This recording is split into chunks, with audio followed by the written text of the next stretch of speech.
Hey man, how you been? I know it's been a minute, holidays and whatnot. Hope you had a good holiday season. Speaking of holidays, you want to know what Santa Claus gave us here at Alamo Music? Are you sure you want to know? It's pretty cool. All right, I'm going to show you. You're not scared, right? You sure you want to see this? Okay, follow me.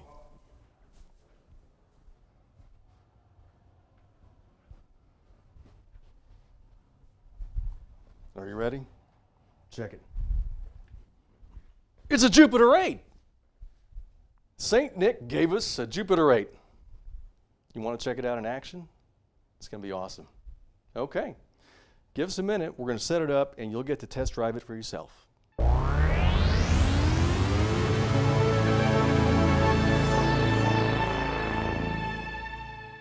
I'm Roland. This is Alamo Music Center, downtown San Antonio, Texas. Be sure to check us out online at alamomusic.com and hop on the YouTube channel and subscribe. There's a lot of videos coming up with more awesome synthesizers. Check out our other channels as well for guitars and pianos and other cool stuff as well. The Roland Jupiter 8. We've all dreamt about it. We've all heard it in action. The 80s, no matter what genre of music you were in, had a Jupiter 8 somewhere along the lines in it. There was Tears for Fears, there was Queen, there was Roxy Music, there was of course Duran Duran, there was Tangerine Dream, and even ABBA had a stake in playing the Jupiter 8. Why did so many bands follow this synthesizer? Why did they choose it for their sounds, for their albums, for their songs? Well, it definitely has that Roland thing. It's got that Roland filter that's just so awesome and creamy and squelchy when you crank up the resonance. It's very capable as far as the feature set's concerned. So typically you've got a couple of envelopes, you've got your VCF, your high-pass filter, and I've said it before and I'll say it again, out of all the synthesizers I've played, classic and modern, there's several that have incorporated a high-pass filter dedicated on the panel. But for me, Roland just does the high-pass filter right. It's a very smooth-sounding high-pass filter. Speaking of the filter, this one can go from 12 dB to 24 dB. I love the 24 dB aspect of it. And you do have, of course, the two classic Roland oscillators. Super cool stuff, just way creamy, way awesome, way bold. You've got your LFO and a VCO modulator. This is kind of cool for like pulse width modulation. You've got your arpeggiator section. You've got your 64 presets. The thing that was kind of holding Roland back on this synthesizer is the fact that they only incorporated the DCB port on the back panel. There was no Midi at the time of release for this Jupiter 8. They had their proprietary DCB port to connect to their sequencers, et cetera, which was kind of cool, but right about the time this keyboard came out, 1981 by the way, there was a lot of technology coming right around the corner, and I think Roland could have seen that Midi was going to be a big thing. They just didn't choose to incorporate it on this synthesizer. They did, however, incorporate the Midi ports and functionality on the little brother to this, the Jupiter 6, which we also did a video for a couple of months ago. In 1981, they unveiled this Jupiter 8, and they sold about 3,300 of them. Of course, when any manufacturer releases a new synthesizer, they don't know if it's going to stick, they don't know if it's going to hit. It's kind of a gamble. They're rolling the dice. But Roland did put a lot of effort into the design and the sound quality of the synthesizer. Matter of fact, if you're a Tangerine Dream fan, Chris Frank, who was one of the keyboard guys and songwriters for Tangerine Dream, actually helped Roland design a lot of the stuff inside the Jupiter 8. Cool little tidbit right there. But you know, in the early stages of the Jupiter 8, they had the 12-bit DACs, and those 12-bit DACs were really a little bit kind of unstable for tuning and et cetera. After X amount of serial numbers, I think it was maybe 1,000 units made, they moved on to 14-bit DACs, which were a lot more stable. So even though they had already released it, they still supported it, you know, well after they unveiled it. And I think compared to other synthesizers of this era, 1981 through 1983, 84, if really you think about it, it was a little bit more stable than your typical Prophet 5 and OBX, et cetera, et cetera.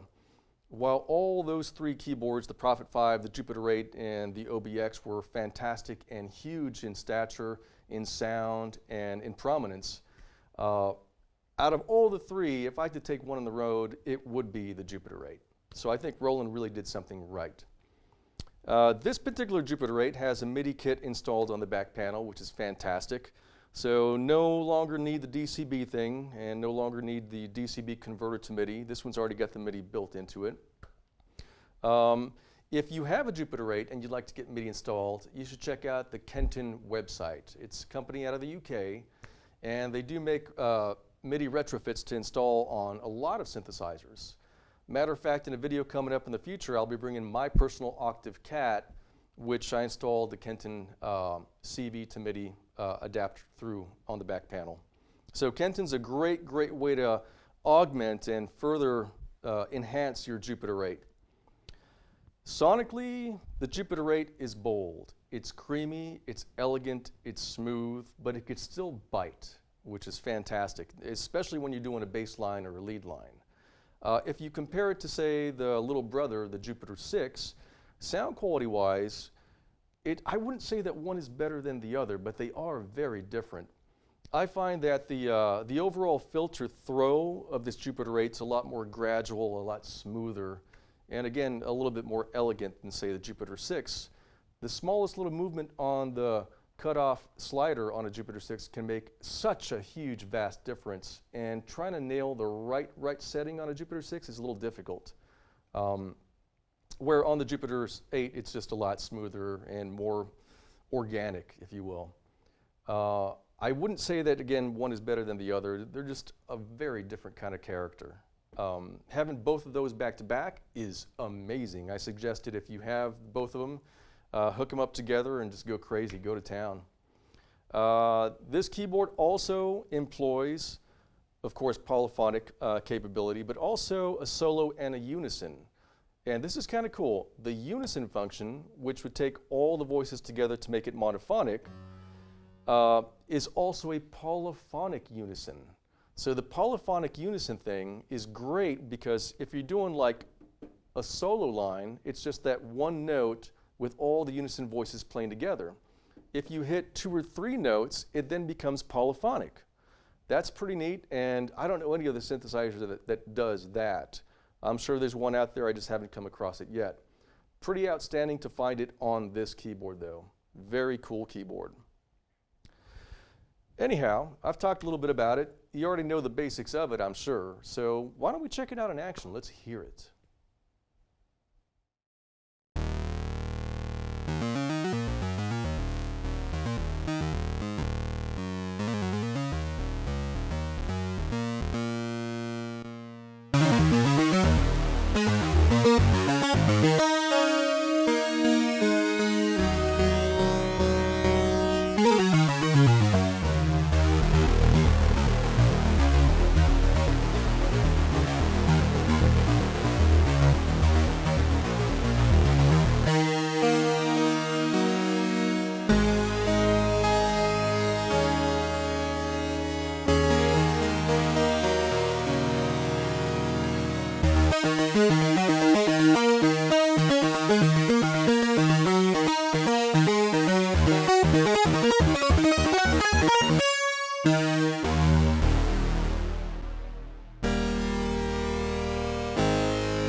I really hope you enjoyed checking out this classic Jupiter 8. It's really a unique synthesizer and worth every penny if you don't mind me saying so. Be sure to check us out online, alamomusic.com. Check us out on YouTube, subscribe to our channel, and check out all the videos we have coming up in the future. There's going to be a Korg MS-20 and a lot of other cool things coming up. Thanks.